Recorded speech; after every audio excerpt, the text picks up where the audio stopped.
Muy buenos días a todas y todos los que nos acompañan el día de hoy aquí en el Foro Polivalente Antonieta Rivas Mercado, dentro de las instalaciones de la Biblioteca de México, con motivo de la charla sobre diversidad sexual denominada Experiencias que sensibilizan de una mujer trans, por Kenia Cuevas. ¿Quién es Kenia Cuevas? Es activista por los derechos humanos, directora ejecutiva de la Casa de las Muñecas Tiresas, una asociación que se dedica a defender y apoyar a la diversidad sexual, así como a las personas privadas de su libertad, a personas en situación de calle, a trabajadoras sexuales y a personas con VIH. En el año 2020, Kenia funda el primer albergue para mujeres trans en México, llamado Casa Hogar Paola Buenrostro, la cual atiende a personas en situación de alta vulnerabilidad. Kenia ha recibido las siguientes distinciones. Por la Fundación Cuadros y Rostros, cada año, depende del número de las marchas, él nombra activistas y defensoras de derechos humanos, como los rostros del año en el 2021. Estuvo en los 43 rostros, también estuvo en los 20 rostros y participó como maestra en los 21 rostros. En el año 2020, la revista Quién 50 la nombra como una de las 50 personas que transforman a México. También el Gobierno del Estado de México como Mujer del Año. El Congreso de la Ciudad de México le otorga la medalla al mérito en la categoría de defensores y defensoras de los derechos humanos. En 2021, la revista Forbes la nombra como una de las 100 mujeres más poderosas de México. En 2021 también, Toyota Motors México como merecedora de la medalla Toyota Edición Olímpica por su gran trayectoria. En lo personal, a Kenia le gusta bailar, cantar, ver películas, sobre todo los maratones de las de Harry Potter, las cuales ha visto muchas veces y le encanta para relajarse y descansar la mente. Cedo la palabra al licenciado Borja, quien dirigirá unas palabras. Buenos días, muchas gracias por acompañarnos el día de hoy. Esta charla es algo realmente muy importante. En un mundo donde, por desgracia, a pesar de los grandes avances que hemos tenido en muchos aspectos, la discriminación sigue siendo la norma. Tenemos que cambiar. La discriminación se basa en el miedo, se basa en la ignorancia, se basa en el temor a que el que es distinto a mí me pueda hacer daño, o eso creemos. Y eso no tiene ningún sentido. Es importante aprender a respetar, no a tolerar, porque tolerar es una palabra basada precisamente en ese mismo prejuicio.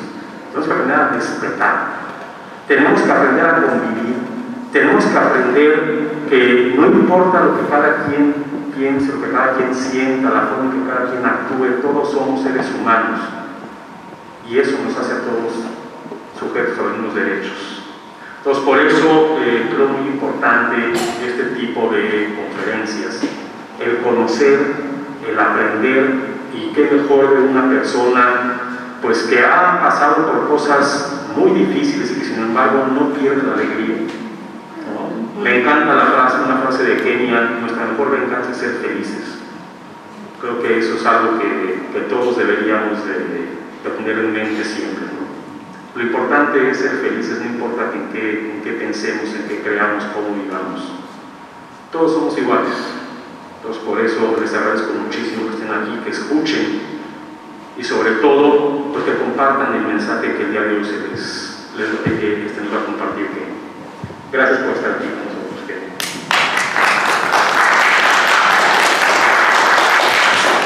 Muchas gracias. Pues muy contenta de estar aquí con ustedes.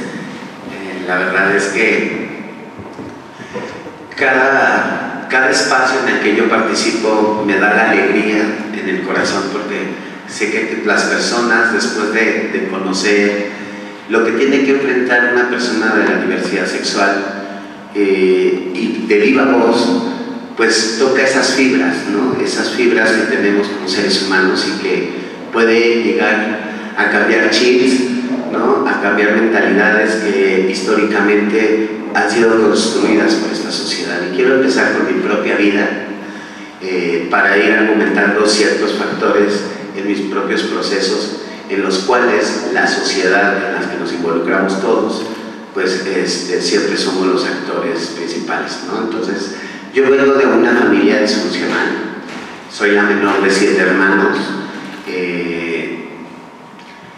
Pues la violencia en esos años, yo soy una mujer de 47 años, entonces la violencia cuando yo era niña de estos temas pues era muy fuerte, había mucho más machismo que el que hay hoy, pero también había mucha desinformación, desconocimiento sobre el tema LGBT o las personas de la diversidad sexual. Sin embargo, esta violencia no se fue, ¿no? Estando en mi domicilio. Y pues ahí fue donde el primer núcleo donde empecé a recibir violencia por parte de mis hermanos.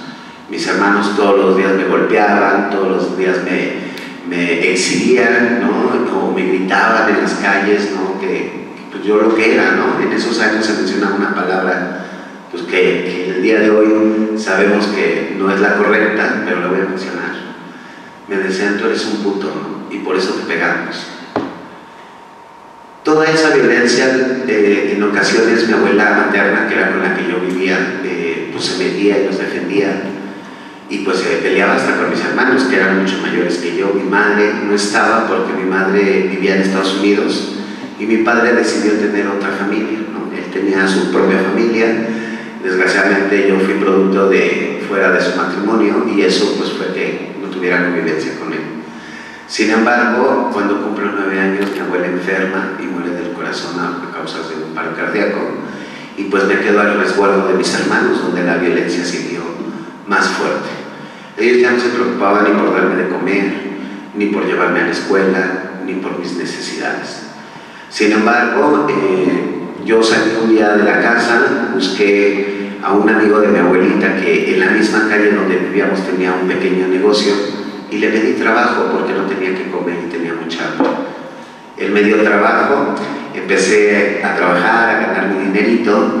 Obvio esto era escondidas de mis hermanos, pero se dieron cuenta, y cuando se dieron cuenta ellos me dijeron que como yo ya trabajaba tenía que pagar mi gasto y me quitaban toda mi raya. Un día en la tarde, después de que ya me empezaron a quitar mi dinero, ya no fui a trabajar y me fui a caminar. Precisamente ahorita en la mañana pasé por ese lugar en Valderas y Juárez, en donde estaba el Hotel Regis. Me acuerdo enfrente hay unas escaleritas, me senté y llegué a ese lugar porque era el único lugar que yo conocía. Mi abuelita todos los días 6 de enero me llevaba a tomarme la foto de los Reyes Magos, pero no salíamos a ningún otro lado. Entonces esa ruta la conocía perfectamente y llegué a esa esquina y me senté. Me puse a pensar y no sabía qué iba a hacer de mi vida, no sabía qué iba a pasar, si me iba a quedar en la calle, si iba a ir a un lugar o a buscar a un familiar. Pero lo que sí sabía era que ya no quería regresar a mi casa. Me quedé sentada durante horas sin saber qué hacer, y a lo lejos venía una silueta de una mujer que en ese momento yo no conocía nada de lo que significaba la diversidad, las personas LGBT o el acrónomo o las personas trans. Sin embargo, una identificación. Yo la vi acercándose y dije, wow, yo quiero ser como ella. Me acerqué y lo primero que le dije, oye, ayúdame a arreglarme como tú. Y se me quedó viendo y me dijo, pues ponte a trabajar. Ustedes recordarán que en esos años había un grupo de niños de la calle que se les llamaba niños rata, porque vivían en las coladeras de la Alameda, y ellos también ejercían el trabajo sexual. Entonces era muy común que ahí se parara ese grupo de niños o jóvenes y pues parara carros y se los llevaran. Entonces yo hago lo que me dijeron, paré un carro, le ofrecí mi servicio y sin saber en dónde estaba parada, el sujeto me dijo, súbete.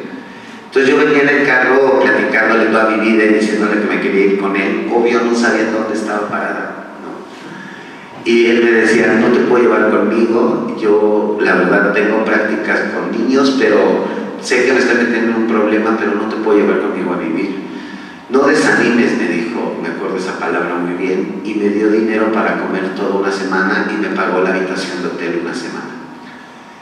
Pues tuvimos relaciones esa noche, este sujeto se fue, jamás en mi vida lo volví a ver. Sin embargo, yo, al quedarme dormida en la habitación, me tocan como a las 2 de la tarde para hacer el aseo, y en la espera de lo que estaban haciendo el aseo, me quedo en los pasillos del hotel y me percato que era un hotel que le daba residencia a mujeres trans que ejercían el trabajo sexual. Entonces fue algo muy mágico, porque yo veía entrar y salir a las mujeres de los cuartos, y era algo con lo que yo me identificaba, porque no entendía por qué mis compañeros de la escuela me ofendían, por qué mi familia me golpeaba, por qué me quedaba sola. O sea, yo no entendía esos procesos, por qué pasaban por mí. Yo no entendía por qué me gustaban los niños siendo un niño, ¿no? Y había mucha confusión. Entonces, al ver esto, fue como una esperanza de ver que sí podía hacer lo que yo quería hacer. Entendí que mi cuerpo estaba encerrado en un cuerpo que yo no deseé tener. Entonces le hablé a 2 chicas y les dije, oigan, ayúdenme a arreglarme con ustedes, ¿no? Porque yo ya no regresé al punto en la noche anterior, sino me quedé ahí. Y estas mujeres se me quedaban viendo, me acuerdo sus caras, sus expresiones, que como sorprendidas, porque yo era una niña de 9 años. Y me dijeron, ¿traes dinero? Y les enseñé el dinero que me había dejado el hombre. Me dijeron, vámonos al centro. Me llevaron al centro. Me llevaron a un lugar que es el Castillo de la Fantasía, que está atrás de la catedral, donde venden pelucas y accesorios diversos, ¿no? Y me compraron, me acuerdo, pestañas, maquillaje, vestidos, zapatillas. Regresamos al hotel, me empezaron a arreglar. Eso sí, me acuerdo que me dijeron que era la única vez que me iban a arreglar, y que si yo no aprendía, pues era por tonta. Y al término de mi arreglo, me dijeron que iban a arreglarse ellas y que iban a regresar por mí. Sin embargo, cuando terminaron, y después de haber observado todo el proceso, por primera vez me identifiqué con esa mujer. Por primera vez vi en el espejo lo que yo sentía, lo que yo quería y cómo me quería ver, y me sentí feliz. No me dejé de ver en el espejo, se los juro, era algo mágico, era una sensación de felicidad, pero también de incertidumbre, porque no sabía qué iba a pasar con mi vida teniendo esta identidad. Hubo mucho miedo, pero sin embargo lo dejé pasar, porque me llenaba o me embargaba más la emoción. Al término del arreglo de mis compañeras, regresaron, me dijeron que nos vayamos, ¿no? Me dijeron, vámonos, y les pregunté a dónde, y me dijeron, pues vámonos a trabajar, te acabas de terminar tu dinero, y mañana de qué vas a comer. Entonces me fui con ellas, me llevaron en un taxi a la avenida Álvaro Obregón e Insurgentes, y me presentaron con una madrota de trabajo sexual, la cual me da la cuota, que eran 1,500 pesos diarios, por poder trabajar en esa esquina, y para que no me molestara el operativo, ya que en esos años se criminalizaba aún más la identidad. La Secretaría ahora de Seguridad Ciudadana, Gobernación, la Policía Auxiliar nos levantaba por faltas administrativas y nos llevaba al toro. Entonces, toda esta persecución se vivía en los puntos de trabajo sexual también. Y esta madrota, pues era una mujer cis que tenía relaciones con el entonces delegado de la alcaldía Cuauhtémoc, y bueno, pues por eso no la tocaba. Y bueno, pues ya estando en esa calle, me acuerdo que se me paró un carro muy elegante, muy caro, me acuerdo. Yo le decía, ay, qué bonito carro. Era un señor, pues de buena facha, y me dijo, ¿cuánto es tu cuota? Le dije, 1,500, págalas y súbete. Fue mi primer cliente. Me fui con él, regresé, otro cliente me subió, y pues esa noche trabajé como con 6 personas. Al otro día sucedió lo mismo, al otro día sucedió lo mismo. Empecé a ganar dinero, empecé a comprarme mis cosas, empecé a entender y a identificarme, ¿no? Y a colocarme a esta identidad. Pero también yo venía con muchas carencias afectivas, mucho dolor, mucho resentimiento por el abandono que vivía, por la falta de atención de mi familia. Y eso pues fue detonando a los pocos meses de haber ingresado al trabajo sexual. ya que el primer cuadro de clientes que me llegó pues eran clientes que querían estar con menores de edad, pero después me llegó otro tipo de clientes, ¿no? Como los consumidores de sustancias, que fue una de las primeras demandas que tuve en el trabajo sexual, ya que los clientes llegan alcoholizados, drogados, y pues siempre buscan una compañía para seguir la fiesta, y ahí es donde entran las trabajadoras sexuales. Y si la trabajadora sexual no le entra a las drogas o al alcohol, pues simple y sencillamente no gana. Entonces le empecé a ingerir cocaína, empecé a ingerir marihuana, solventes, pastillas, alcohol, tabaco a los 9 años. Esta práctica pues fue aumentando, a veces era esporádicamente, o cuando me salía el cliente, después ya buscaba yo la fiesta cada 8 días, o luego cuando ya me llegaba el cliente se acababa su dinero, pues yo ponía lo que me pagaba, o luego ya se iban y me gastaba todo mi dinero en droga, al grado de ya no pagar el hotel, al grado de ya no preocuparme por la comida, al grado de ya no defender mi identidad. Caí en situación de calle, totalmente deplorable mi situación, calle, sustancias psicoactivas en consumo activo, y pues eso me provocó estar 18 años en esa situación. Yo llegué a vivir en la calle, limpiando parabrisas, toda llena de costras de mugre, me quedaba en los parques, había veces de tanta droga que no dormía en 2 o 3 días, y yo le comento a mis compañeras que me quedaba dormida caminando, ¿no? Muchas de las veces. O luego ya me agarraba a la noche y me agarraba en un parque, pero a la madrugada me levantaba porque a pesar de que me ponía bolsas y periódicos, el frío pues llegaba a mi columna, no sentía cómo me dolía toda la espalda, y pues prefería mejor levantarme y caminar para no sentir tanto frío. Y bueno, pues esta situación duró 18 años de mi vida. Cuando cumplo 13 años, recién que llegué a la calle, conocí una casa hogar que todavía existe, es una organización que se llama Casa Alianza, y ahí fue donde una ocasión de tantas decidí quedarme, ¿no? Dije, ahora sí le voy a echar ganas, me voy a quedar, voy a tratar de estudiar, voy a tratar de salir adelante, pero la abstinencia a la droga y por haber cortado el consumo de un día a otro, entré en delirios tremendos, auditivos y visuales. Me llevaron al Fray Bernardino, donde me hospitalizaron, y al platicarle al médico sobre todas mis prácticas de riesgo, porque pues a veces me metía con personas hasta por un peso para completar para una dosis de cocaína, y por un peso no me la daban, y entonces buscaba y de repente me encontraba a la persona que limpiaba parabrisas o al payasito de la esquina, y también andaba drogándose y le hacía señas y complétame un peso, va, te lo doy, pero pues vámonos a la esquina, ¿no? Entonces toda esta situación pues que la platiqué al doctor, y el doctor en ese entonces me mandó a hacer una prueba de lisa que me tardó como 3 semanas. Me acuerdo que fue una tortura porque yo seguí hospitalizado, pero al finalizar de esas 3 semanas pues me dan un reactivo positivo a VIH a los 13 años. En ese momento pues no pasó nada por mi mente. Lo que sí pasó más bien fue el seguir consumiendo, me regresó la ansiedad del consumo, pero no preocupación por atenderme, por vigilar mi salud, porque al final de cuentas, de tanto resentimiento, de tanto abandono, decía, pues a nadie me importo, yo me voy a morir de esta forma, y pues qué, ya más rápido, ¿no? Con el VIH. Cuando ya después de estos 18 años de calle, llegué a un picadero de Tepito, donde comprábamos la droga. Llegabas a un departamento, tocabas, te abrían, te decían cuántas dosis de cocaína, las pedías, y ahí mismo te permitían consumirla. Al terminar de consumir, te sacaban. Entonces yo llego, empiezo a pedir, me acuerdo que pedí 2 grapas de 20 pesos en ese entonces, ¿no? Que era un punto de cocaína de base. Pido 2 y en lo que estoy pagando entra el operativo de la Policía Federal.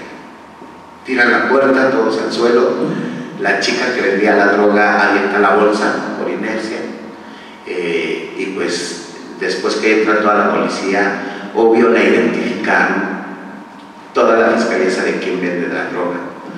Y entonces la identifican, la sacan y después regresan conmigo y me dicen, ¿desde cuándo vendes droga? No, pues yo no vendo, no, aparte traía un aspecto de calle, ¿no? O sea, venía sucia, no tenía, o sea, mi ropa estaba sucia, ¿no?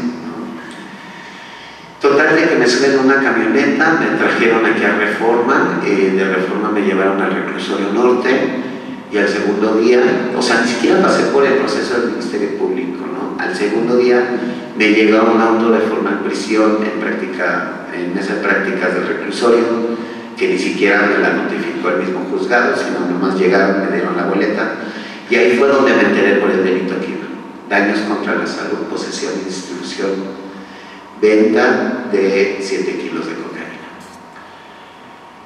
Pues dije, bueno, pues ni modo, ¿no? Tengo que sobresalir. Empecé a enfrentar otro tipo de violencias dentro de centros penitenciarios. Para empezar, pues la no identificación de la identidad, la violencia estructural por el machismo, la discriminación por la identidad y expresión de género. Y bueno, imagínense en un mundo donde están puras personas que vienen de contextos de violencia, pues éramos muy fácil o presas para atacarnos o violentarnos. Una ocasión recuerdo que iba en el kilómetro, así se le llama el pasillo que cruza por todos los dormitorios, y me aventaron una piedra, entonces volteo y pues todos así como viendo para arriba, ¿no?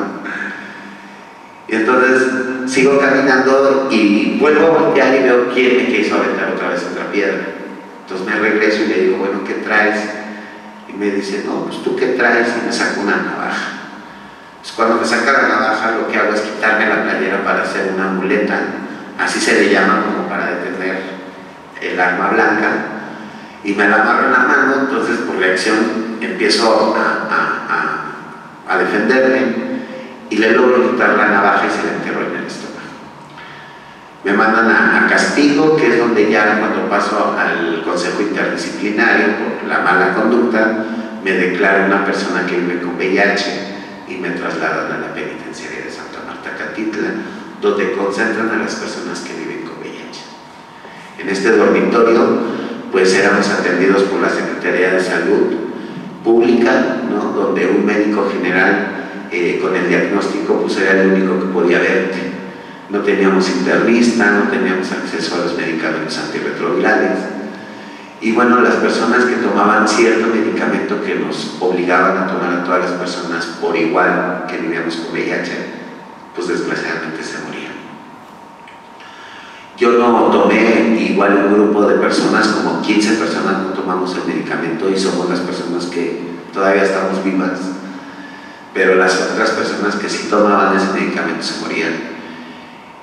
Cuando yo veía que las mandaban al cuarto de despegue, que era el último cuarto del hospital de la penitenciaría de Santa Marta, pues ya ni las enfermeras ni los doctores se acercaban a acompañar, ¿no?, a estas personas que morían a causa del VIH o que ya tenían enfermedades oportunistas que deterioraban su sistema inmune, ¿no?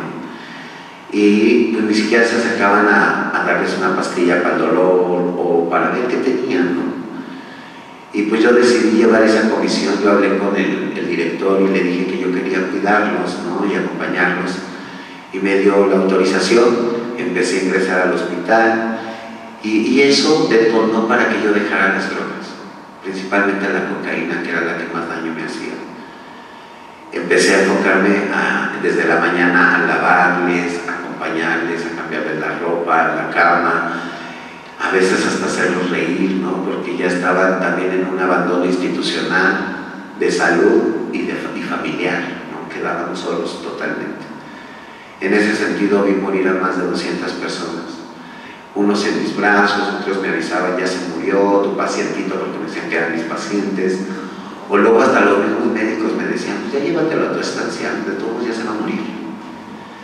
Cuando nos llevaban a la Torre de Tepepa para revisión, lo que hacían era nada más meternos a una jaula, después de sacarnos a las 5 de la mañana y hasta las 5 de la tarde nos atendían. Todo ese tiempo estábamos en la camioneta o en un espacio reducido donde estábamos muchas personas, y no había ni dónde sentarte, y ya cuando te pasaba el médico lo único que te decía, ¿cuál es tu nombre? Vas a tomar esto, pásate para allá. Era la única atención médica que teníamos. Entonces, con el tiempo me di cuenta que, y más bien cuando llegó Clínica Especializada Condesa, que también llegó con una iniciativa de la doctora Andrea, a armar un documental en el cual yo participo, así lo pueden buscar, Dormitorio Díaz, en YouTube, que habla sobre las personas privadas de la libertad que viven con VIH, y habla también de la diversidad sexual, ¿no? Y de las discriminaciones. Entonces llega y empieza a atender en el 2009 a las personas, y ahí es donde nos damos cuenta que las personas que murieron y todas las personas que estábamos ahí éramos víctimas o éramos conejitos de India para farmacéuticas que estaban haciendo medicamentos antirretrovirales, y que con quién lo iban a probar, pues con las personas que nadie reclama, que es el grupo de personas que creemos que pierde todos los derechos, y no es así. Entonces, cuando llega a Clínica Condesa, yo en ese momento, después de muchos años de vivir con VIH, empiezo a atender mi enfermedad. Empiezo a monitorear, a hacerme exámenes, a tomar medicamento antirretroviral, y en el 2010, después de una búsqueda, yo vendía dulces y collares que yo realizaba en la cárcel. Yo hacía collares, pulseras, anillos de Shakira, luego hacía hasta jueguitos y todo para las chicas. Y me acuerdo que un día de no visita me acerqué al área jurídica del penal y le dije a una secretaria o una licenciada, oiga, cómprame una pulserita, ¿no?, para completar para mi lista. Y me dijo, ay, está muy bonito este jueguecito, ¿no? ¿Y tú por qué vienes? Y me empezó a hacer como una plática. Y me dijo, oye, es que ¿por qué no metes un recurso? Acaba de salir algo, ¿no?, en la ley que puede beneficiar tu delito. No, pues es que yo no sé leer ni escribir, le digo, y la verdad es que tampoco sé nada jurídico, no tengo abogado, no tengo familia, ¿no? Entonces, ¿cómo le hago? Me dijo, no, yo te hago el escrito y tú mándalo a la subsecretaría, ¿no? Y pues así le hice, le di el collar, nos hicimos el trueque, le doy el collar, la pulsera, el anillo por el documento que ella me había hecho. La mandé, ese documento lo mando con la familia de otro interno a la subsecretaría, pasó al consejo y pues bueno, logré 3 modificaciones en total de las 3 ocasiones que se hizo este documento, y logré 3 modificaciones, el cual yo ya les compurgaba con 10 años, 8 meses, 7 días. Y cuando me llegó esta última modificación, yo ya llevaba 10 años, 8 meses. Entonces me faltaban 7 días para compurgarles, pero ese mismo día en la noche me hablan al servicio médico a certificarme. Yo me acuerdo que le decía al custodio, pero es que no hice nada, ¿no? No, pásale para acá, ¿no? Ya ven cómo te hablan bien educadamente. Pásale para acá, quién sabe qué, ¿no? Entonces, ya paso y pues me dieron mi libertad absoluta. Comprobé mi inocencia prácticamente, era una resolución absuelta del delito que yo no esperaba, y ese mismo día salgo libre. También pues dentro de la cárcel viví violaciones, ¿no? Al principio de mi estancia me acuerdo que los custodios nos sacaban a las mujeres trans a complacer sexualmente, las orgías que hacían pues, las personas que tenían mucho dinero en la cárcel y que hacían sus fiestas clandestinas, con drogas, con alcohol, ¿no? Y pues las que hacíamos esa figura de mujeres éramos nosotras, y terminábamos complaciendo a más de 30, 40 personas por noche. Todo eso me marcó mi vida, entendí muchos procesos, entendí muchas violaciones, porque a pesar de que ya las vivía, las había sistematizado en mi vida, las había normalizado, pero ahí fui donde empecé a entender que no era un derecho que te violentaran tus derechos humanos, ¿no? Yo salgo en el 2010 de la cárcel, un 22 de septiembre del 2010.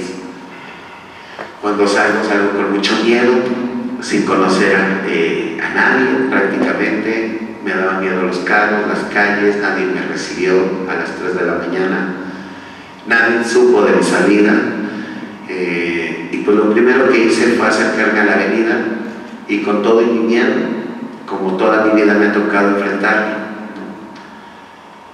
Me acuerdo que se me paró un taxi y me dijo, ¿a dónde vas, flaquita? Y le dije, voy al centro. Pues ya sabes, te mochas y te llevo, ¿no? Y así es como llegué al centro de la ciudad. Cuando llegué al Metro Revolución, encontré unas amigas que ejercen el trabajo sexual en esa zona. Me llevaron a su cuarto, me prestaron un vestido, zapatillas, me maquillé y otra vez a salir a trabajar. Me acuerdo que trabajé hasta las 6 de la mañana, 7 de la mañana, y con eso me fui a desayunar. Me fui a comprar una muda de ropa porque todavía traía la ropa azul y pude pagar una habitación de hotel. ¿Por qué menciono mucho que las mujeres trans viven en hoteles? Porque es una de las violencias estructurales que tenemos en la sociedad. Porque no tenemos derecho a una residencia, porque se criminaliza la identidad y se criminaliza el ejercicio del trabajo sexual. Entonces, desde que llegas a un departamento y buscas y dices, oiga, ¿cuánto renta? Y esto y lo otro. Ay, fíjate que ya lo renté, o fíjate que, pues háblame después para ver si te lo puedo rentar, o necesitamos aval y 3 rentas y que quién sabe qué, y aunque consigas todo, ay, ¿qué crees? Ya se me rentó. Y aunque veas el letrero ahí un año después, ¿no? Y que no se rente el departamento, y pues tiene que ver mucho con la creencia o la perspectiva que tenemos de las personas trans, drogadictas, alcohólicas, putas, ¿no?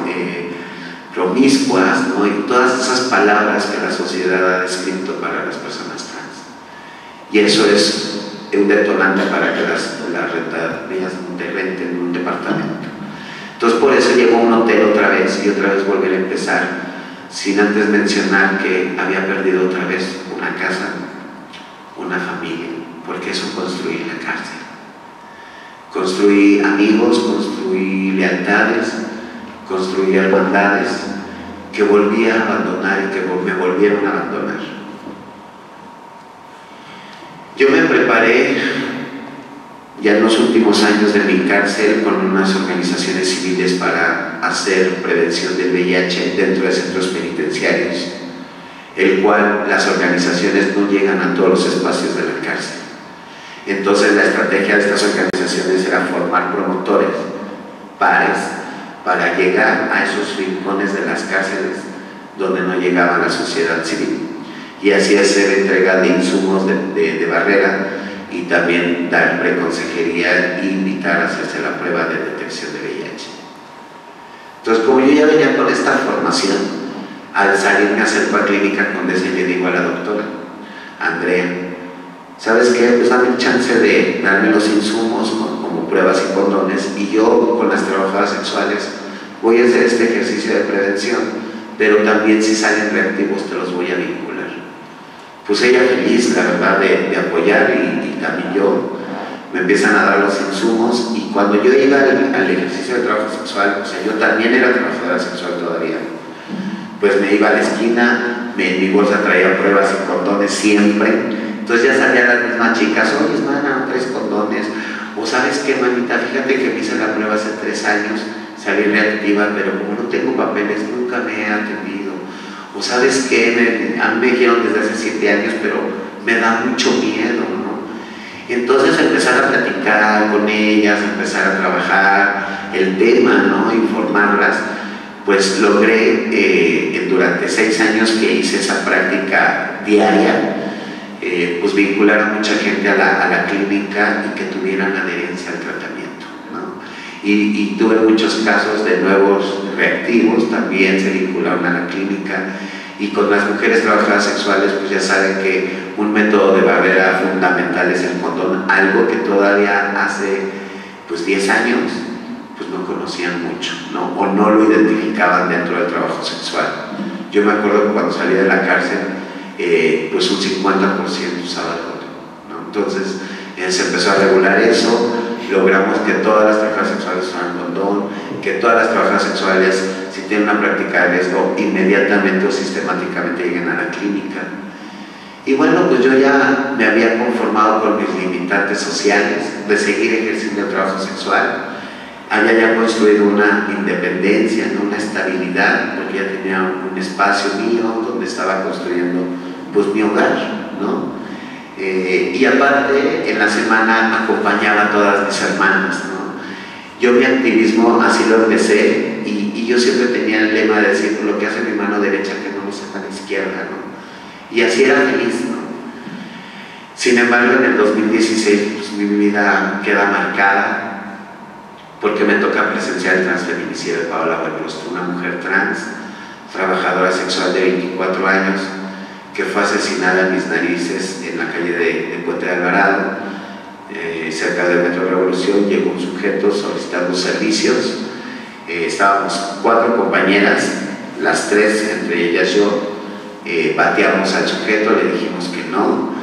Cuando yo me acerqué a él, pues me observo que era una persona que ya venía muy alcoholizada. Mencionaba tener 200 pesos únicamente, pero cuando ya llega ese tipo de clientes en el trabajo sexual y con mi experiencia, pues la verdad es que yo no los atiendo, porque es estar como aguantando su alcoholismo lejos de hacer la práctica y vámonos, ¿no? Entonces decidí no atenderlo y se acerca con Paola, habla con ella y ella sí se sube, ¿no? Avanza en el vehículo 3 metros y se detiene. Cuando se detiene escucho gritos de auxilio de Paola que gritaba mi nombre. Cuando corro a la ventanilla del copiloto, llegando a la ventanilla, escucho 3 detonaciones de arma de fuego. En ese momento yo me quedé en shock, no me puedo mover. Y recuerdo que este sujeto, mi amiga se desvanece en sus brazos, la avienta al asiento del copiloto, se me queda viendo, me apunta con el arma y me dispara. El arma se encastilló, gracias a Dios, si no estuviera aquí. Y gracias a eso, pues yo logro detener al sujeto. Llegó la policía, lo detienen en flagrancia con el arma en la mano, mi amiga agonizando en una propiedad privada, que es el vehículo, y pues lo presentamos ante el Ministerio Público, donde enfrento toda una violación de derechos humanos por parte del Ministerio Público, que iba a llevar la carpeta de investigación. No se hicieron las diligencias debidas, ¿no?, para la investigación adecuada. Hubo discriminación y criminalización porque éramos mujeres trans, trabajadoras sexuales, y bueno, todo eso también negativa a la justicia y negativa a la información de todo el caso, porque no éramos familiares y no se reconocía a nosotras como familias elegidas. Y como les he platicado a través de mi vida, desde el momento que decidimos ser mujeres trans, perdemos todo. Perdemos familia, amigos, tíos, padres, casa, escuela, trabajo, herencias, todo lo perdemos. Y decidimos perderlo para defender nuestra identidad. Entonces, todas estas violaciones de derechos humanos pues se presentan de parte del Ministerio Público. Ya cuando ya se iba a celebrar la audiencia de vinculación al proceso, salió la Ministerio Público y me acuerdo que me aventó el papelito y me dijo: a ver si alcanzas la audiencia. Entonces agarro el papel y un taxista que es amigo de las noches, ¿no?, del trabajo sexual, ahí estuvo con nosotros al pie del cañón. Súbete, flaquita, vámonos, yo te llevo, estás cerca, aquí en Sullivan, ¿no? Entonces nos subimos, nos vamos. Llego patinando a la audiencia, logro entrar, y cuando ya sale el juez a celebrar la audiencia, lo primero que pregunto es que si había un testigo dentro de la sala. Yo alcé mi mano y el juez le dijo al Ministerio Público: ya se sabe el protocolo, y se vuelve a meter. Entonces el Ministerio Público se levanta, se acerca conmigo y me dice: te invito a que te retires de la sala para que no contamines la audiencia. Yo creyendo en las autoridades, sin saber y conocer también las leyes, salgo de la audiencia y dije: bueno, a lo mejor en algún momento yo voy a tener oportunidad de hacer mi declaración. Entonces me salgo y al término de esa audiencia lo dejan en libertad. Cuando lo dejan en libertad, mis compañeras que sí logran quedarse en la audiencia querían destrozar las instalaciones, calmé los ánimos, y sí les dije a mis compañeras: no podemos volver a acusar a la misma persona por el mismo delito. El juez ya determinó que queda en libertad y no vamos a poder hacer nada por ahora. Lo que sí podemos hacer es ir a respetar el cuerpo de Paola. Entonces, cuando vamos por Paola, la fiscal me niega rotundamente el cuerpo porque argumenta que yo no soy ningún familiar y que si me lo llegasen a entregar, pues tendrían que pasar 3 meses y después de 3 meses hacer una valoración y ver si realmente yo estoy interesada por el cuerpo. Yo ya estaba enojada y perdón, pero les voy a decir tal y cual le dije las palabras: qué chingones son.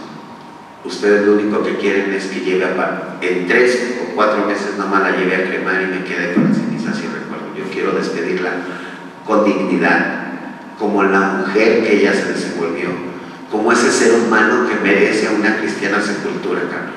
Y me la vas a entregar porque tengo a 500 mujeres trabajadoras sexuales allá afuera, que ahorita te vamos a hacer un desmadre en Insurgentes. Entonces la fiscal se me quedó viendo y me dijo, no es necesario de eso, si quieres te la entrego, pero fírmame un documento donde te comprometas a no cremarla y nada más la hagas en inhumación. Ok, firmé ese documento, me llevé el cuerpo, solicité servicios funerarios y después de 2 noches de velación que estuvimos todas las trabajadoras sexuales unidas para darles a cristiana sepultura, juntando entre todas, entre 20, 10 pesos, 100 pesos, 500, entre todas juntamos lo de la velación, pues ya íbamos para el panteón. Cuando decidí en algún momento antes de salir al panteón que íbamos a hacer una parada para poderla colocar en ese lugar donde fue asesinada, pero también en ese lugar donde fueron tantos años de compañerismo y que también era nuestro lugar de trabajo, y que le diéramos una guardia de honor y un aplauso de despedida y de ahí partir al panteón. Cuando mencioné esto, una compañera me dijo, Kenia, si vas a hacer tu desmadre, hazlo bien. Yo en ese momento, compañeros, estaba en shock. Yo sentía como que al hablar con una persona en medio había como una nube blanca. Sentía que flotaba, me sentía como extraña. Y me acuerdo que le dije, sí, ¿verdad? Y que le digo al de la carroza, arráncate hasta Insurgentes. Y me dice el de la carroza, mira Kenia, yo me paro pasando y si quieres tú te bajas, haces tu despapalle y no hay bronca. Ok. Entonces llegando al semáforo, le quito la llave del carro, de la carroza, apago la carroza en medio de la avenida, donde quedó la carroza, el autobús, y me bajé a colocar el cuerpo en esa avenida. Lo puse porque quise gritarle a la sociedad y al mundo que yo ya estaba cansada de tanta violencia, cansada de tanta discriminación estructural, cansada de tanta invisibilidad y de tanta crueldad, por todo y por todos. En ese momento le grité a todos que yo ya no iba a permitir por ninguna circunstancia que sucedieran estos hechos y que iba a dar toda mi vida y toda mi fuerza y todo mi coraje para poder visibilizar, atender y proteger y resguardar a toda la comunidad trans. Todos los medios de comunicación pues fue algo impactante ver un cuerpo, un ataúd de una mujer trabajadora sexual trans en una avenida tan importante. Retomaron muchos la noticia. Las autoridades no se explicaban por qué hacían mi manifestación. Recuerdo que nos llevaron a la fiscalía y la fiscal decía, es que nosotros hicimos nuestro trabajo. Y pues bueno, ya no pudimos enterrar esa tarde a Paola, me tuve que regresar otra noche más a la velación. Y bueno, pues ahí inició como toda esta lucha, ¿no? Esta lucha que hasta el día de hoy seguimos construyendo, trabajando, moldeando. Durante los 2 primeros años después del asesinato de Paola, yo ya no me pude exponer en el trabajo sexual, ni haciendo la prevención de VIH con las trabajadoras sexuales, porque ya habían dejado en libertad a este sujeto, que era ex-militar y que también era el jefe de escoltas personalizadas del dueño de una empresa de seguridad privada del Estado de México. Ese fue el asesinato de Paola. Entonces, al dejarlo en libertad, yo ya no me podía parar, yo ya lo había puesto en medios, yo grabé un video cuando la mataron, después de que lo detienen, grabo el video de la detención, que fue una detención legal, y eso no lo quisieron tomar como prueba. Entonces, pues todo esto que sucedió durante el proceso de Paola, pues me marcó mi vida. Estos 2 primeros años empecé a recibir amenazas de muerte. En el 2017, en octubre, tuve amenazas ya directamente a mi celular, llamadas de que me iban a matar. A finales del 2017 tuve un atentado. Me atacaron 3 sujetos con armas y bueno, pues caí hasta el hospital, ¿no? Muy grave. En el 2018 matan a una de mis amigas dentro de mi casa, en mi cama, yo estando de viaje. Y bueno, también los 2 primeros años me dediqué a visibilizar todas las violencias de las personas trans en conferencias, en academias, empresas, instituciones, gobierno, en otros estados, ¿no? En otros países, armando documentos que pudieran visibilizar todas estas problemáticas estructurales. Y durante esos 2 años que no tuve trabajo de lucha, en estas conferencias, en las entrevistas yo le decía a los periodistas: va, te doy la entrevista, pero dame de comer y dame para mis pasajes. O cuando me invitaban a un foro, a un hotel, y estaba el coffee break, esperaba que nadie se diera cuenta, y en mi bolsa me echaba los refrescos, las manzanas, o todo lo que ponían ahí, porque era lo único que comía. Había veces que no comía en 2 días, y luego de repente me encontraba 5 o 10 pesos y me compraban tortillas con sal, porque así fue el inicio de la lucha. Porque también no hay un acompañamiento por parte de la sociedad civil hacia estos crímenes de odio, porque tampoco se acompaña a las víctimas en este país, porque se olvidan después de lo mediático, después de que está en medios, al otro día se olvida todo. Y así es como me quedé en la lucha, sola. A los 2 años, estando en una reunión con Patricia Mercado, actual senadora de la República, me dijo: oye, Eskenia, ¿por qué no armas una organización? Traes todo el enfoque, tienes todo el coraje, te han pasado cosas que pueden marcar tu vida. Le dije: sí, pero para empezar no sé leer ni escribir y me da mucho miedo abrir una organización, porque los procesos del SAR y de bancos me daban mucho miedo, porque decía: no quiero volver a caer a la cárcel, ¿no? Y aparte, pues no quería hacerlo, no me sentía capaz. Sin embargo, ella me dijo que no desanimara. Y la lana, me dijo: no desanimes, te vamos a dar la lana a nosotras, pero tú ármate tu organización, consíguete al notario y constitúyete. Y pues ya empecé a buscar al notario, con algunas personas que en ese momento les pedí el favor, me ayudaron a construir un objetivo general de lo que yo quería hacer a través de mis vivencias. Y cuando firmó mi acta constitutiva, pues yo no supe qué firmé, no sabía leer ni escribir. Entonces pues yo firmé mi acta constitutiva, y de ahí empecé a brindar ya acompañamientos integrales a toda la comunidad. Armé mi cuenta de Facebook y empezarme a hacer como más viral. Se empezó a unir gente, ¿no? Gente profesional, ¿no? Gente con esta expertise, que fueron organizando, estructurando, ¿no? Toda la información que yo traía en mi cabecita. Empecé yo también a prepararme. Actualmente ya terminé mi secundaria, voy a iniciar mi prepa, ya sé leer y escribir, les aclaro.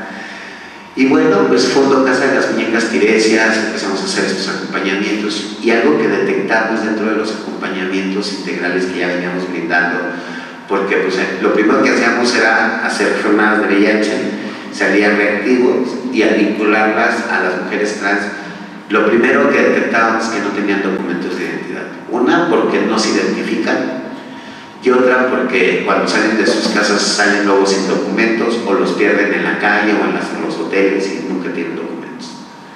Entonces era de empezar desde cero, ¿no? Sacarles el acta, el CUR, conseguir un comprobante de domicilio, conseguir 2 testigos, ¿no? Y hacer efectivo su derecho a la identidad. Y con ese derecho a la identidad es el acceso a otros derechos, como el derecho a la salud, porque en la Secretaría de Salud no te atienden si no tienes estos documentos.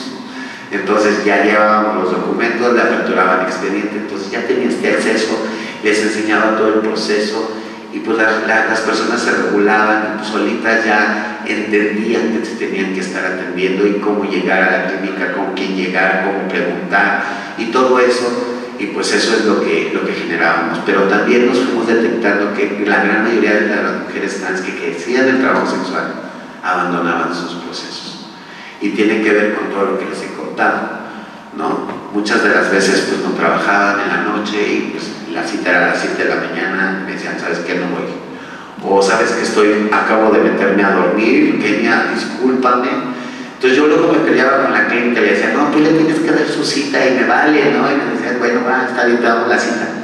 Y un día sí me dijeron, ¿sabes qué, Kenia? Mira, tú vienes, te peleas con nosotros, te damos las citas, pero las chicas no vienen a su cita. Y pues sí, tenían toda la razón del mundo, ¿no? Y también como argumento, ¿no? Pues todos sus procesos, porque la clínica no está adecuada para atender a esta población en sus tiempos y formas. Entonces, pues sí, empezamos a trabajar y empecé a construir un gran proyecto que ha dado mucho de qué hablar, la Casa Hogar Paola Buenrostro. El nombre va en homenaje a mi compañera asesinada.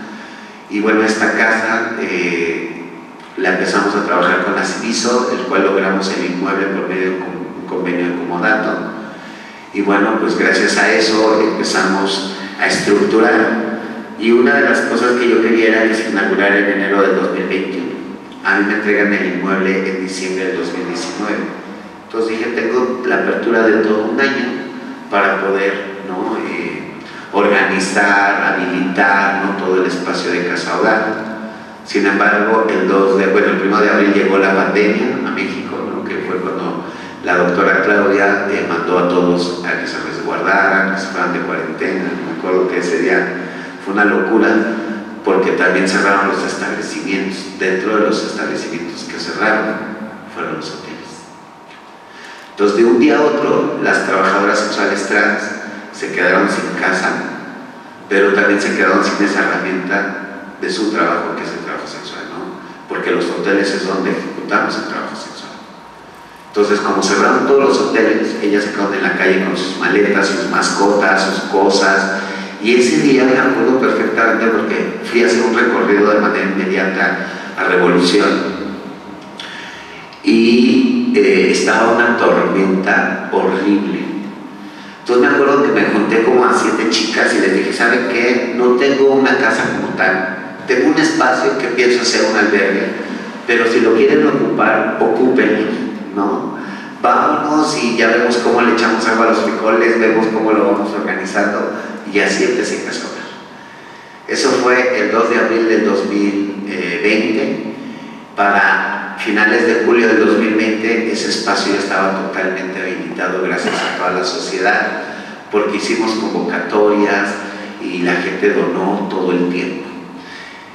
Ofertamos educación, donde ya contamos con una ciberescuela de 12 computadoras, donde atendemos el rezago educativo de las mujeres trans. Damos talleres dirigidos a la autonomía económica, como oficios, estilismo, colocación de uñas, costura, carpintería, herrería, todos estos talleres que te pueden contribuir en algún momento económicamente. También tienen acompañamiento de salud mental, talleres diversos como de cultura, artísticos, deportivos. También tienen digitales de computación, también tienen cursos de idiomas como de inglés y francés.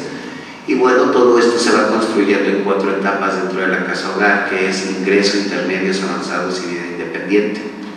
Durante ingresos, pues garantizamos los documentos de identidad, la vinculación al área de salud, ¿no?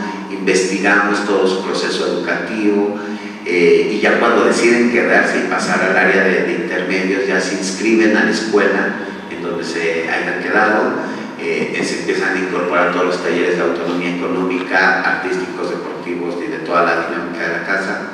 Y ya cuando pasan avanzados, cuando terminaron primaria y secundaria, la gran mayoría de las mujeres que hemos atendido llegan sin primaria. Entonces es primaria, secundaria, y en avanzados pasan a la preparatoria. Durante todo ese proceso de preparatoria, pues es ya más estudio, más concentración, más tareas, más investigación de todo lo que ellas hacen, y pues darles sus tiempos. Y ya cuando pasan a vida independiente se vinculan al área laboral, donde con empresas ya hemos trabajado, que van a contratar a mujeres con buen currículum, porque ya van a tener un currículum, ¿no?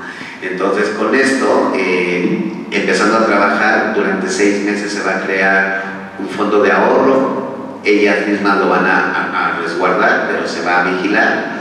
Y bueno, lo que logre juntar en 6 meses se van a una vida independiente, el cual así todos empezamos, con un cuarto, una cama, literal, con lo que les alcance, y les vamos a dar un acompañamiento durante 2 años para poder, ¿no?, establecer una estabilidad en ese nuevo estatus en el que se colocan y que Casa Hogar oferta, ¿no? Y que el trabajo sexual pues sea una de las gamas o de las oportunidades que tengamos las mujeres trans y no que sea la única opción como históricamente ha sido, ¿no? El día de hoy pues les puedo comentar a través de mi vida que he enfrentado todo tipo de violencias, ¿no? A mis derechos humanos, discriminación estructural en todos los espacios públicos, en todos los espacios institucionales, y que ahora he luchado mucho por visibilizar, atender y cuidar y proteger, ¿no? Y también he trabajado con muchas instituciones, en protocolos, en capacitación,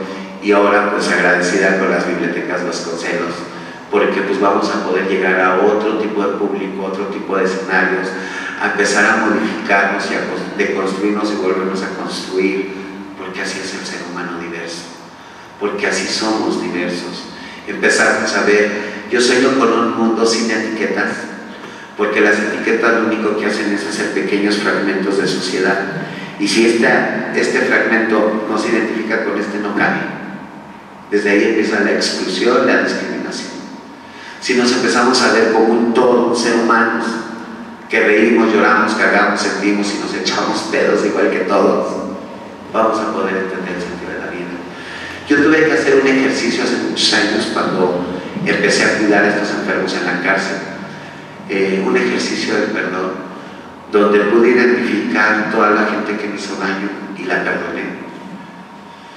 Pero también le pedí perdón a toda esa gente que se sintió dañada por mí o por mi identidad. De hecho, le pedí perdón a mi hermana y a mis hermanos, ¿no? Que me golpeaban por no haber sido el hombre que ellos querían que fuera. Y ese ejercicio me ayudó a entender muchas cosas. Por lo menos pude sentir paz en mi alma y pude sentir felicidad. Y es un sentimiento que desde entonces decidí que nunca más se fuera de mi vida y que tampoco nunca más iba a permitir sentir resentimiento y odio por otra persona. Y es por eso que ahora les puedo decir que amo tanto a la persona que vive en la calle, como al que está en la cárcel, como que está en el hospital, como la que está en las noches trabajando en la calle, ¿no? Un trabajo sexual, una persona que vive con VIH, con cáncer, con discapacidad, no me importa. Yo amo al ser humano, amo a esa esencia, ¿no? De persona, y que vale igual que cualquier persona, porque nada nos vamos a llevar de esta vida. No nos sirve de nada acumular bienes, sin nada nos vamos a llevar. Desde que mataron a Paola yo hago acompañamientos a estos crímenes y ahora me entregan estos cuerpos la misma fiscalía, reconociendo a familias alternas o familias elegidas, a nosotras como compañeras. Llevo 43 cuerpos rescatados. De esos 43 cuerpos hemos entregado los restos a las familias, a 35, y pues todavía tenemos el resguardo de 8 mujeres que ya son parte de la gran familia de Casa de las Muñecas Tiresias. Actualmente esta metodología y esta intervención que hacemos en Ciudad de México la estamos replicando en el Estado de México, en Morelos, Nayarit, Veracruz, y bueno, estos 5 estados en los que ya estamos operando, pensamos llegar a los 32 estados, a las 32 entidades, para poder llegar a todos los rincones del país y poder brindar estas ayudas, acompañamientos integrales y ofertarles una mejor calidad de vida a las mujeres, y que se la crean también ellas, porque también toda la comunidad ha tenido tanta precarización de sus derechos, tanta discriminación y violencia en sus vidas, que la han normalizado tanto que creen que ese es su derecho de vida. ¿Cómo hacemos? ¿Cómo detonamos para que ellas también cambien su chip? A través desde nuestra trinchera, a través desde lo que hacemos. Y eso lo tenemos que generar en estas bibliotecas. Tenemos que generar la comunidad con todos y todas. Hacer estrategias integrales, artísticas, ¿no? Que puedan detonar estos temas en la comunidad, porque solamente así, replicando la información, es como vamos a poder avanzar a un mundo mejor para todos y todas. Estamos en un momento de crisis global, pandemia, catástrofes, muertes, guerras. Estamos en un momento de reflexión. Y hoy les podría decir que podría estar enojada con la vida y con cada uno de de ustedes que están enfrente de mí. Y no es así. Ahora soy constructora de hogares. Ahora soy constructora de espacios. Ahora busco la manera de estar en todos los lugares para que con esta representación podamos entender pues esto que les digo, ¿no? Esto es un poco de mi vida, ¿no? Que ahora a través de esto he hecho muchas cosas, he participado en documentos internacionales, participo en redes internacionales, también en encuentros, capacitaciones a instituciones gubernamentales. Tenemos convenios firmados con casi todas las dependencias gubernamentales del país, precisamente para la atención integral de lo que estamos llevando. Estamos llevando también con la Fiscalía una recomendación que emitió la Comisión de Derechos Humanos de la Ciudad de México por la violación de derechos, ¿no? Porque también la Fiscalía nunca se imaginó que esa mujer trans que reclamaba justicia y que les pedía información iba a lograr todo esto, y ahora logré la destitución en el Ministerio Público, puntos recomendatorios en la recomendación 02/2019, el cual es la tipificación del Código Penal para el transfeminicidio, un protocolo integral para imputados, víctimas, testigos que involucren a la comunidad LGBT dentro de la Fiscalía, también una disculpa pública, una publicación en la Gaceta Oficial y una reparación integral de daño. En México a las víctimas no se les reconoce, no se les acompaña y por consecuencia no se efectúan las recomendaciones. Y que esta recomendación se concluya con una fiscalía que es una institución históricamente brutalmente violentadora de derechos humanos, y que ahora modifique esta perspectiva y capacite y que también ordene desde el mandato, desde la dirección de la fiscal, ciertos lineamientos de atención en los 3 lineamientos de la Fiscalía. Pues es gracias a la lucha, gracias a que hemos colocado el tema en las agencias políticas, empresariales, académicas, ¿no? Culturales, porque eso es lo que me dediqué a hacer desde que mataron a Paula, y yo se lo prometí en su tumba, que yo no iba a descansar hasta mejorar las condiciones de todas las mujeres. Lo estoy cumpliendo, y el día de hoy me siento una mujer realizada, completa, plena, feliz, y les puedo decir que estoy enamorada de la vida, y que si yo volvería a vivir exactamente lo mismo, para ser la misma persona que soy el día de hoy. Muchas gracias.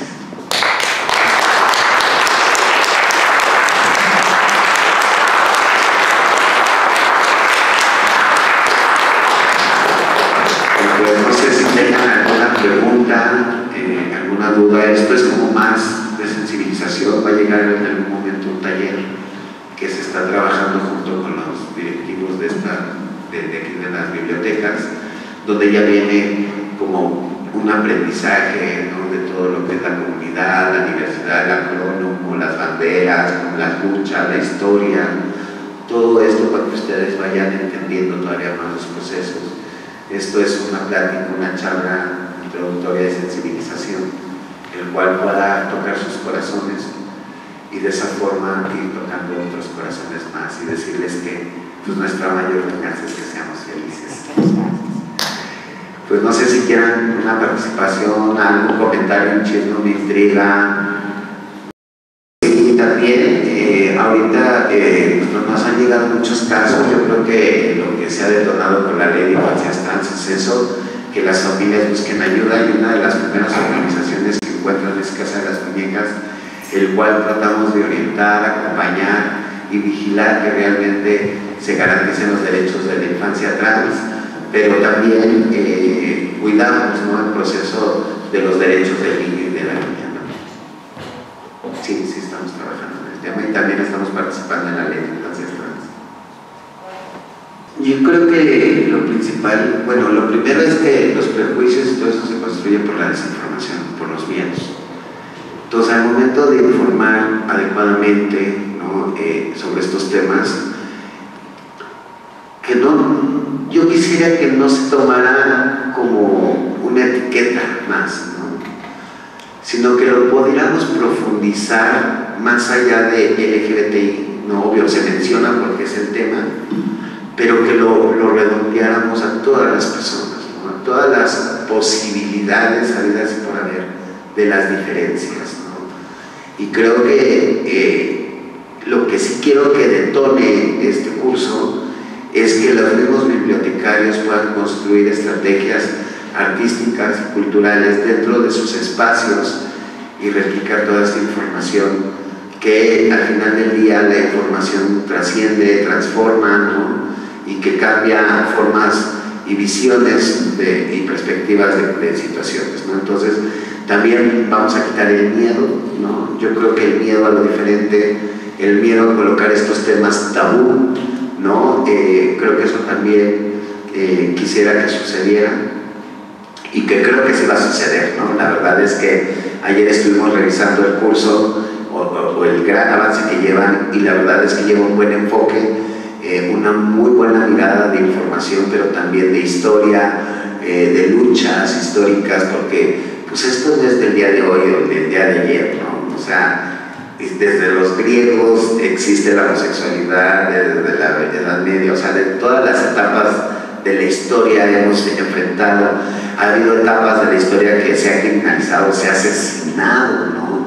Se ha satanizado, ¿no?, el tema, pero estamos en un momento de inclusión, un momento de cuidar derechos humanos, y sí mencionar, ¿no?, que suceda, pues que también es que los derechos humanos no son negociables, y esto es parte de mi derecho cultural, y que no importa mi identidad o mi expresión de género, ¿no? Y que podamos detonar temas como lo que hablábamos ayer del beso, ¿no? O sea, estás en la calle, ¿no? O en el metro y se acerca alguien y te dice, bueno, a mí me podría decir, oye, hay niños, no te beses aquí, ¿no?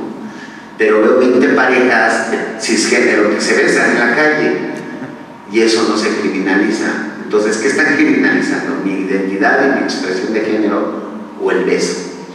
Entonces yo aquí detecto que es más bien mi identidad y mi expresión, lejos que el beso, porque el beso es un contacto físico que tienen todos los seres humanos cuando se aman y se quieren acompañar en la vida, ¿no? Y que eso también debería suceder con las personas de la diversidad sexual, ¿no? Y lo mencionábamos muy claro, ¿no? ¿Qué pasaría si en una biblioteca se besan dos hombres? Pues nada, ¿no? ¿Cómo te dirigirías a una mujer trans? Pues preguntándole su nombre, se acabó. No es necesario saber si se identifica con mujer o con hombre o con quien sea, ¿no? Yo creo que las personas, desde ahí tenemos que entender, ¿no? Desde ahí tenemos que facilitar, y que no es un regaño, ¿no? Más bien es como a mí me ha costado trabajo insertarme a la sociedad, porque yo no estaba acostumbrada a esta sociedad. Porque también para mí ha sido difícil insertarme a esta sociedad. Entonces, eso es lo que quiero que saque todo este jugo y esta experiencia, y que podamos transformar nuestras comunidades a una mejor posibilidad de vida para todos y todas.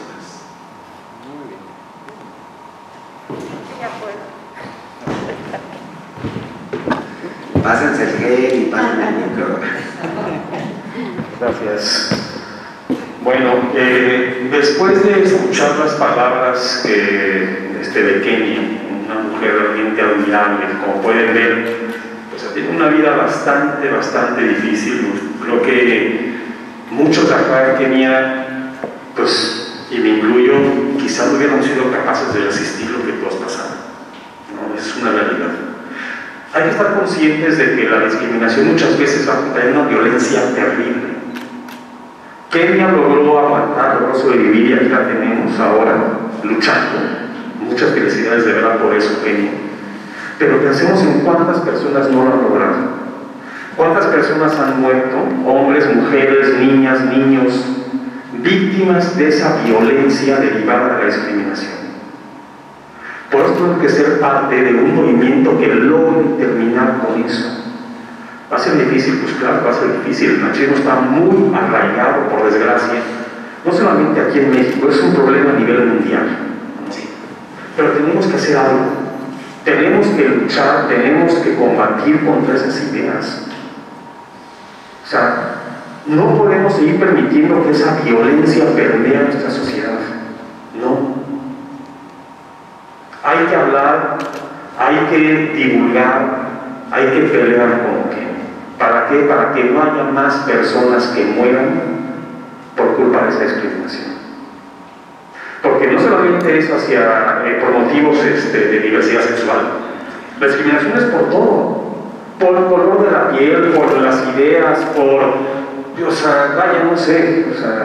lo que guste ni mande, el ser humano discrimina. Es increíble. No podemos continuar así. Les pido de verdad, por favor, que lo piensen, lo reflexionen y que nos apoyen en todo esto, ¿no? Tenemos que hacer llegar estos mensajes a cuanta más gente mejor. Hay que ponerle fin. Tenemos que vivir en un mundo donde, como dicen, que ya no hay etiquetas, ni una sola. La única etiqueta que tenemos es que todos somos seres humanos, todos, y no tenemos ninguna diferencia entre nosotros. Yo me imagino que de esas 15,000 personas tenemos de la diversidad sexual, muchas, ¿no? Entonces, también, pues tratar de empujar, ¿no? O de animar, pues, que puedan ser libres dentro de las bibliotecas, siendo funcionarios de las bibliotecas, ¿no? Yo creo que eso también puede detonar el curso en donde podamos ser libres de decir soy lesbiana, soy gay, pero yo llevo una biblioteca y cuál es la bronca, ¿no? Soy capaz, tengo las actitudes, las herramientas para ejecutarlo. Entonces mi identidad o mi expresión no tiene nada que ver con mi profesionalización, ¿no? Entonces, yo creo que eso también podría estar en el curso. Creo que es una muy buena estrategia de trabajar también para que las personas puedan ser libres, mínimo que sea en su entorno laboral, ¿no? Y que podamos crear esta apertura y pues muchas gracias.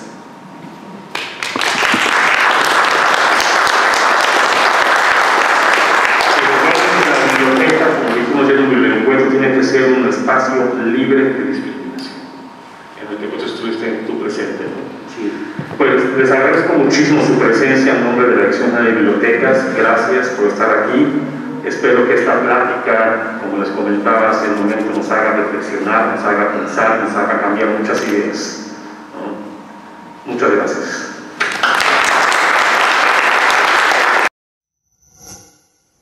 Gobierno de México.